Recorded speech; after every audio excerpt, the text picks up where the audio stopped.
I hope you're all well. I hope that you've all had a really good week, training and stuff. As I've written on my blog, I haven't been very well this week. I had mild form of flu. You can hear it in my voice actually. I've had a mild form of flu. I was in bed for about 2 days. I just rested up completely. I trained on Monday and Tuesday. I started my new program. And I did actually write about them. They were really tough days. They were really, really tough days training-wise. I weight trained very, very heavy. And I actually got the guys to spot me and stuff, my shoulders and my back and stuff. And I trained heavy on my hamstrings as well, because my hamstrings need to come out a little bit more. My quads are fine, but my hamstrings need a tiny bit of work. So I've had to train them a little bit heavier. And it was really annoying, because this is like the first proper week of my new program. But I just wasn't well at all, and I felt really feverish, and like my bones are really aching, especially my triceps. It was really bizarre here. My entire tricep muscle was absolutely aching, and I hadn't even trained them, so I knew it was definitely kind of flu related. But it was all very mild because I had a flu jab a couple of weeks ago. So I know that it was, it was a very mild version of flu, but I had to listen to my body, and I had to kind of rest up and stuff. And I think it's done me the world of good. But it seems to have gone into my throat and my chest now. My voice is going all funny and all sorts. So I really want to go back to training tomorrow, but I'm going to have to see how I'm feeling. So obviously I've got quite a bad cough at night as well, so I'm going to have to see how I'm feeling and stuff. But I haven't wavered from the diet once, and I have actually officially completed 8 weeks of dieting. But I also wanted to say a huge, huge, huge Eid Mubarak to all of my readers, because the first time I did a video, I did my test run on my video blog, it was Eid. It was the first Eid. It was the Eid where people fast and stuff. This is the second Eid where you give out meat and stuff, and it's the sacrifice of the lamb or the sheep and stuff. It's a different Eid, and people go on Hajj and stuff, so this is a different Eid, this is the second Eid. But I've actually, considering I haven't been well, I catered for my entire family today. I cooked a lot of food, I prepared a lot of food. There was a lot of pressure on me to do well, because my mother wasn't well either.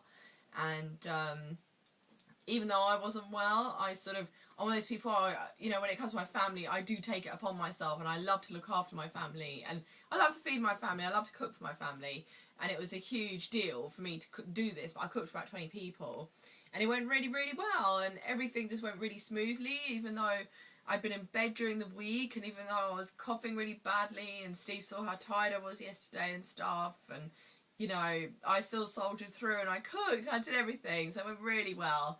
And it's actually funny, actually, because I was saying, I think I should, I could actually take down any sort of auntie. We have lots of aunties in my culture. We have lots of aunties who have been cooking for like 50 years, 40 years. Right? I've been cooking since the age of 9. I've been cooking Indian food from the age of 9 for my entire family, so I know how to cook.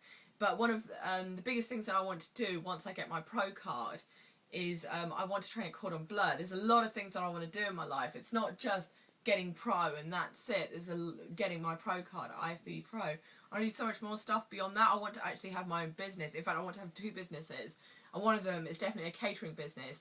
And just everything that I do is kind of, in my own mind, it just confirms that, I should definitely pursue this. As soon as I get my pro card, I'm going to go and train at Cordon Bleu in Paris, God willing. Either in Paris or in London. Probably Paris. I'd love to do it in Paris for a year. And because I want to do fusion type cooking, basically, like Asian stuff that I've learned from my childhood, from my heritage, from my ancestors, basically, mixed with the French classics. And I really want to do this fusion type stuff because there's a real trend for it in the UK. And I want to have my own catering business. That's the absolute ideal, is to have my own catering business. But doing all this stuff that I do has definitely, in my own mind, confirmed that I would be very, very good at it. And I could take down any auntie. I was saying that to my brothers today. I said, you know what? I said, put me up against a 50, 60-year-old auntie, right? And I guarantee you, in a cook-off, I could beat them with what I've been making. Not because I'm younger or anything like that, but because of how my mum taught me from such a young age.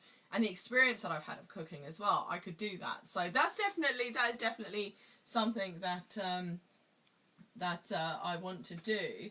But like I said, I've still been dieting. You know, I'm not dying or anything, so I was like, well, you know, there's no reason for me to come off my diet. The only thing is I dropped one of the meals because there was no excuse me, there was no reason for me to have that extra meal. So I just thought, oh, I'm not going to have it. So I kind of left out a meal. But apart from that, you know, I stuck to my diet, and which is really good. So I've completed 8 whole weeks, 2 whole months. That's really, really good. So I really hope I can resume training tomorrow, because I want to weight train very heavy at the beginning of the week. And that's my daughter laughing, by the way. I don't know why she's laughing, but she's laughing. And you know, so that's really really cool. But like I said, I mean, I just haven't been very well this week. But it's given me time to read up on stuff. It's given me a lot of time to sit and read up on stuff, especially with where I want to be figure-wise. You know, it's allowed me to read up on articles, interviews with pros, etc., etc. And it's given me an insight as well. I don't want to have rose-tinted glasses on when I go up on stage. I need to know what I'm up against. The standard is very, very high, especially when I'm going to be up against women using stuff. And I wanted to see what impact. I have been writing about this in my blog recently, but I want to see what sort of impact this stuff actually has on women. Not just physically, we all know the impact it has on them physically. I'm talking emotionally. You know, what am I going to be up against these women backstage? What are they going to be like? You know, if they're juiced up, what are their, you know, what are they going to be like? And some of the stuff I've been reading is quite scary, and you know, I think it scares me when I think of the lengths that the women are going to go to, that some women will go to do this. And I sort of think to myself, well, you know, will you have a £1 million career out of it? Will you make millions and millions of pounds looking like that? No, you won't. Most of these people, including the pros, you know, they tend to have, you know, it tends to be a hobby, and they do it on the side, apart from like Mr. Olympia, who gets so many endorsements. But that's about it, though. So, you know, I am very realistic like that as well. I don't sort of, you know, there is a lot of other stuff that I want to do as well. Like, you know, the start of it is just getting my book published. You know, there's just so many things I want to do. You know, getting pro would not be my full-time thing. That really is a hobby. And that's how it was for Louise, actually. And she still says it. You know, she's got a full-time job too. And I want to have my own business. That is the absolute thing that I want to have. But with this whole pro thing, you know, this is the age for me to do it at. If I'm going to do it, this is the absolute age for me to do it at. Because, you know, and I've got to say this, I said in my blog, you know what, when I'm 60 odd, if you lot think I'm going to be doing extreme dieting to get down to a size 0 so I can get up on stage or stuff like that, because that's the reality. Now, if you think I'm going to be doing that at the age of 60, you've got to be bloody kidding me. You know, I want to have all my children by then. They should all be grown up, and because I want to have more kids, they should all be grown up, and I should have my grandchildren, and, you know, I should have my business, and I should actually be retired, actually. You know, I don't want to be thinking about, oh, I've got to diet down to look like that. Oh, I've got to get up on stage and compete. I would have done that. And I just want to be able to show my grandchildren, you know what, look, this is what your grandma did when she was younger. She did a lot of things. This is one of the things that she did as well. So it's, you know, it is a cool thing. And yes, it is an obsession for me. But, you know, I know my limits on it as well as what I'm prepared to do physically to get my body to go that way. And I will not take any risks health-wise on that. You know, that's all I'm going to say, especially with the stuff that I've read up on recently. But like I said, I'm going to continue dieting now. I'm going to see how I feel tomorrow. Inshallah, God willing, if I feel okay, then I will train tomorrow. If not, I'll rest up a little bit more. I'm hoping this chest infection thing will just go. But that's it really. And by the way, I've come off Facebook at the moment. I've completely deactivated my account. So if I've suddenly disappeared off your friends list, that's why. I'm not on Google Plus at the moment. I will be on that in the new year. And something completely random, actually, on Google Plus, Kim Kardashian is actually following Steve. I think that's so bizarre, so completely random, but she's following him. I couldn't stop laughing. He's got like 50 million followers on there. But that's it really, crew. Hopefully I will get well soon, and I'm going to continue dieting and hopefully training this week. And have a great week. Keep training hard, okay? Lots and lots of figure love and eat about it. Mwah!